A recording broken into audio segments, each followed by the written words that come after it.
దేశంలో బంగారం వెండి దిగుమతులు ఒక్కసారిగా నిలిచిపోవడం దేశీయ మార్కెట్ ను కలవరపెడుతోంది.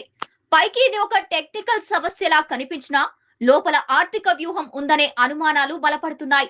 ప్రతి ఆర్థిక సంవత్సరం ప్రారంభంలో బంగారం వెండి దిగుమతులకు అనుమతులు ఇచ్చే బ్యాంకుల జాబితాను directorate general of Paris trade (DGFT) విడుదల చేస్తోంది. అయితే 2025లో ఇచ్చిన అనుమతుల గడువు మార్చి 31తో ముగుస్తోంది.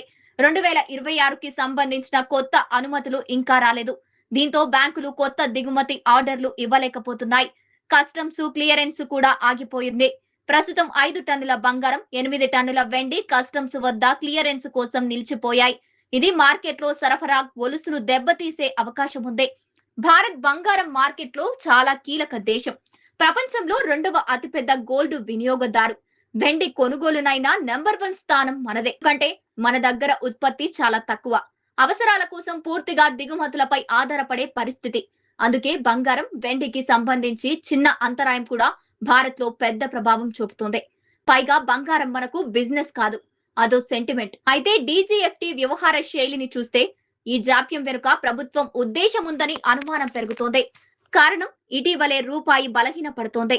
డాలర్ రోజు రోజుకి బలపడుతోంది. దీనివల్ల వాణిజ్య లోటు పెరుగుతోంది.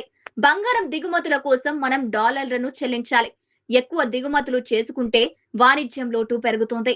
దిగుమతులను తాత్కాలికంగా తగ్గించడం ద్వారా ఆర్థిక వ్యవస్థపై ఒత్తిడి తగ్గవచ్చు. పనిలో పనిగా రూపాయి విలువ స్థిరపడవచ్చు. దిగుమతులు తగ్గితే డాలర్ డిమాండ్ తగ్గుతుంది. రూపాయి కొంత స్థిరంగా ఉంటుంది. ప్రస్తుతం అంతర్జాతీయ పరిస్థితులు కూడా ప్రభావం చూపుతున్నాయి. ఇరాన్ ఉద్రిక్తతలు, చమురు ధరలు పెరుగుదలకు తోడు బంగారం దిగుమతులు బిల్లు పెరిగే అవకాశం ఉంది. ఈ సమయంలో గోల్డ్ దిగుమతులపై నియంత్రణ ఒక రిస్క్ మేనేజ్మెంట్ స్ట్రాటజీగా కనిపిస్తోంది.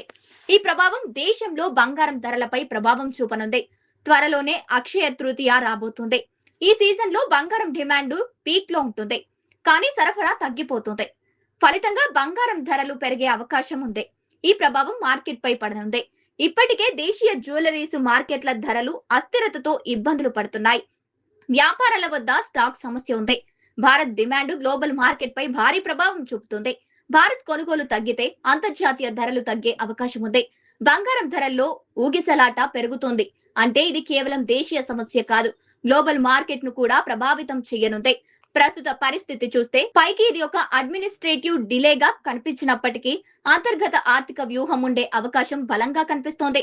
డీజీఎఫ్టీ నుంచి కొత్త అనుమతులు వచ్చిన వెంటనే మార్కెట్ స్థిరపడే అవకాశం ఉన్నా అప్పటి వరకు ధరలు, సరఫరా, డిమాండ్ అన్ని అనిశ్చితిలోనే కొనసాగనున్నాయి.